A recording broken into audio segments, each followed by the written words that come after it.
Yeah. Yeah, I gotta make this quick, man. Yeah. Okay. All right. Of course, man. Of course, of course, of course. Hey, look, man, I don't hate it. I appreciate it, baby. All right, man. All right. Okay. All right, man. Catch you on the next one. My man. All right. All right, what's up, y'all? Welcome to the experience. Welcome to 98.3.com FM. Welcome to Todd Smith Studios, man. I got something that I want to talk about. I'm going to make this brief, Chief. And what I want to talk about is I want to talk about giving that nigga 2 to the back of the head. People, I'm going to tell you something that I realized or that I see. And when you lived for 52 years, you have a perspective that you can now regurgitate based on you seeing the times change. People, I'm going to tell you,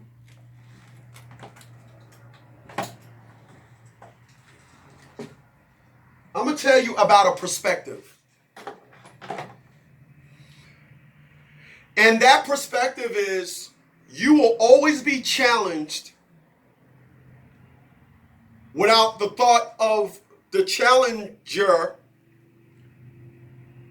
thinking what they're saying all the way through. People, what I say all the time is great cannot be rebutted. It can only be complimented. I don't speak from the perspective to go back and forth with anybody. I speak from the perspective of great. This video will be no different. People in the white neighborhood, they have what you call a neighborhood watch. In the black neighborhood, it's called no snitching. When I talk about these differences, I often get called a coon. Because how dare me regurgitate truth from the perspective of nobody wants to talk about it.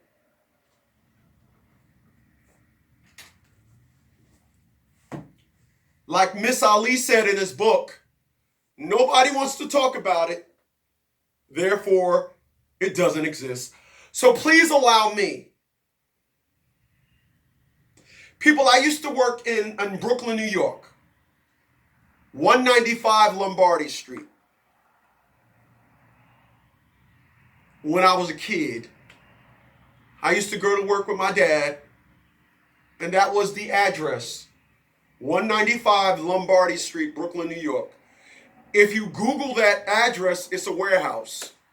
Yeah, I know it was 40 years ago, 45 years ago. I just got a memory like that. And 195 Lombardy Street in Brooklyn, New York is an industrial district. And in that industrial area, they used to find individuals with their hands chopped off.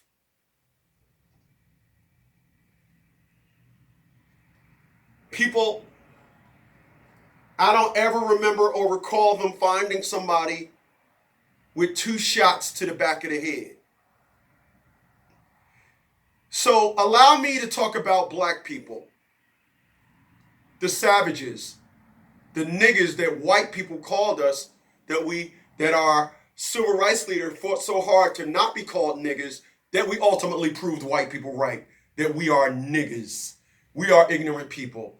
But please don't think that I'm going to say 2 minutes ago that great can't be rebutted. And please don't think that I'm about to say something that you can rebuttal. So allow me to say that we niggas, the ones that our civil rights leaders fought so hard for us not to be, the ones that the Republicans fought for us to get released as, how we then turn around and prove to the world that we in fact are niggas.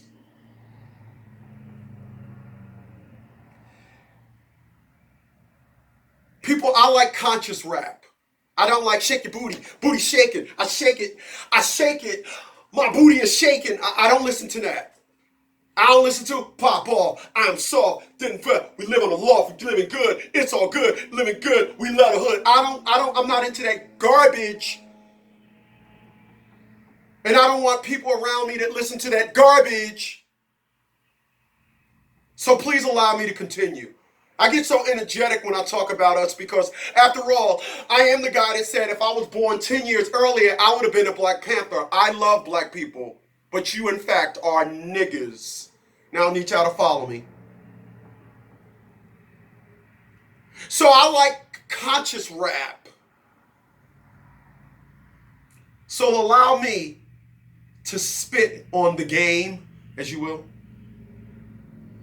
People, I have the pleasure of having cable TV in the form of Sling TV. I have the pleasure to have extended TV other than my local broadcast. And I get to watch the first 48. And the shameful thing that I get to see when I watch the first 48 is when they find black men with 2 shots to the back of the head. People, mercenaries don't do that. They don't do that. The music that hypens up this activity is the most preferred rap. The black men in the community that does and talk this perspective is the most wanted man by our women. Shut up, yes they are. And if you don't know the stats, please understand that 61% of all black women have babies with felons. Oh, don't get me started. I do apologize once again for being so smart, but allow me to continue. Because we are niggas. Now, don't get it twisted. I'm not saying y'all, and I'm not, because in this thing in the community you call black, is one for all and all for one. So I'm not exiling myself out of this equation when we are looked at from the outside in. I am not on the outside in. I'm right in here along with you. So which only gives me validation to say we are niggas. But after all, we are such grand niggas that a white man that was running for president told us straight up, you ain't black. Because of, after all, he knows, and I'm quite sure he knows as a Democratic president, he understands the stats that us niggas run to when it comes to welfare. When our women just sit down there and lay on their backs and have babies with men not even worth saying hello to. This is what a black woman, Erica Snowden, said. And have babies with men not even worth saying hello to, and then we run down to the democratic system and we gain, or should I say, they obtain welfare behind a stupid act, because after all, we are niggas. But when I speak about these facts, y'all know the saying, I'm then dubbed the hated one. But you can hate me all you want, because after all, I only speak facts, and you can't rebuttal my facts. If you could, you'd put it below the video. But you can't, because I'm speaking facts.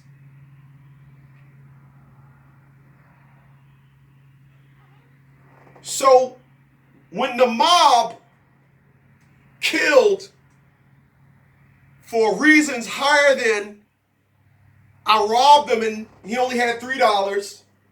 When the mob killed for things other than a battle over war, turf, doing things unbecoming of the organization, they kill and they don't shoot individuals in the back of the head.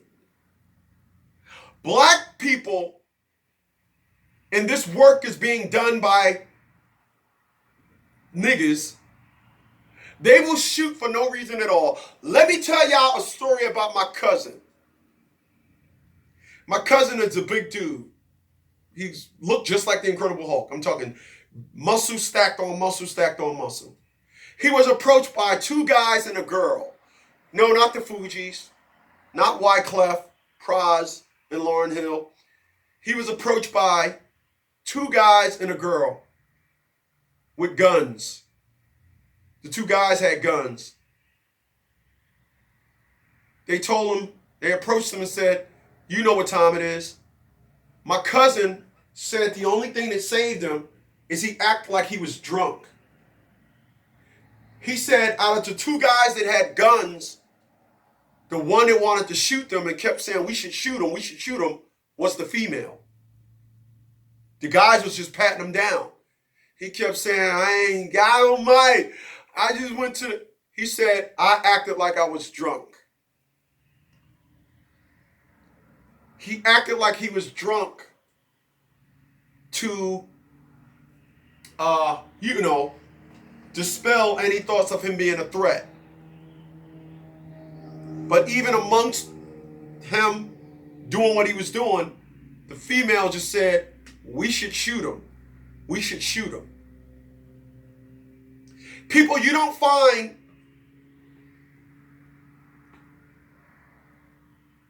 slaves.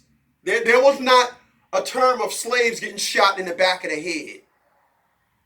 We got hanged. We was killed behind worse situations by white people. But I'm not white. I'm just talking about the unfortunates of where the black community, or should I say the community you call black, where we have gone. It is amazing to see on the first 48, if I watch 5 shows, at least 3 guys, definitely 2, will have gotten shot in the back of the head by another black person. People, when you shoot somebody in the back of the head, you are a lost soul. And then you do it twice. What is the thrill and the thirst in the black community for niggas to shoot black people in the back of the head? I remember I did a skit about the Klansmen. And I did this skit and the dude said, Chris, you gone too far. You need to stick to what you was doing. I had to put that silly Negro in his place and said, mother, this is what I always been doing. You ain't been a fan long enough to know my full catalog, nigga. And it's the unfortunate. This is what happens when somebody starts to speak about the unfortunates of the community, of the going-ons in the community you call black. He get attacked. I assure you, attacking me, you'll always fail at that. Ask Atia LaShawn Bradley how that worked out. I'm a man. I stand on my wrongs. I don't run from them, nor do I hide from them. This is why I can speak about all my wrongs, because my redemption story is great. In a couple of years, my redemption story is going to be grand.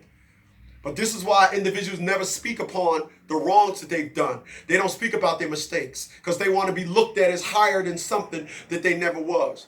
This is why you got individuals running around here not exposing the wrongs in their catalog. They just want to just navigate themselves around life and act as if though, no, I did no wrong. I am this, no, no, not me, no, yeah. I speak about my wrongs. Make no mistake about it. I embrace them. They will definitely cement great and making sure that I stay on the path of great. But I'm talking about niggas. Because I haven't heard news on the regular.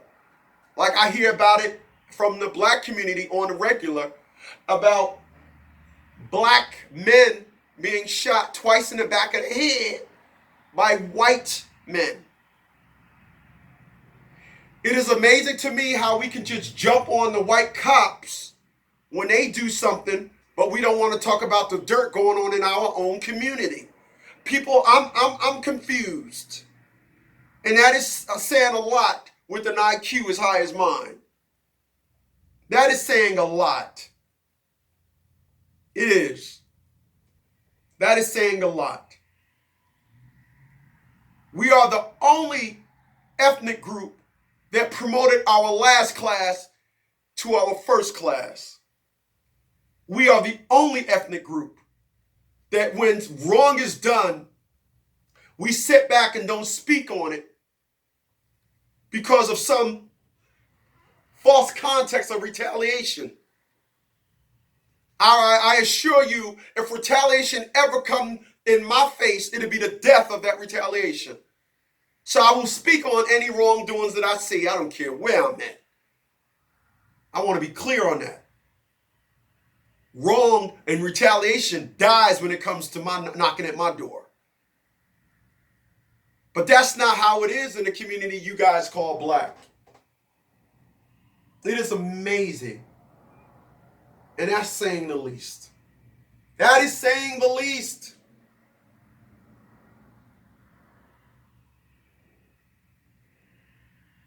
That is saying the least.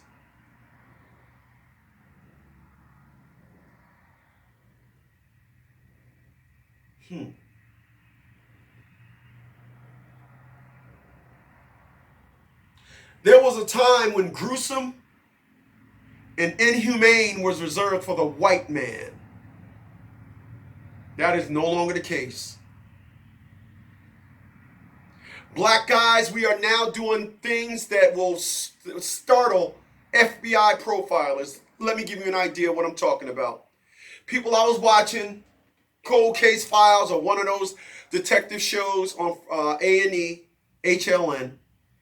And an FBI profiler was talking about how FBI profilers come up with a profile of the unsung or the perpetrator. And it was talking about certain crimes that white people only do and certain crimes that only black people do. Certain crimes that only certain ethnic groups do. If you found someone with their hands chopped off, it was believed that the mob would have done that. Simply because that's what the Italians do. If there was a crime where somebody broke into a dope house, it was assumed that that was crime done by black people. If it was a crime done where there was a sniper involved, it was believed that that crime was done by a white person. Black people, we now cross barriers. We have allowed stupidity in the lowest class and the lowest form of us to now compete with the first class of us. I assure you, that stupidity and nonsense gets no play over here. None. And it never will. Hey, have a good night, y'all.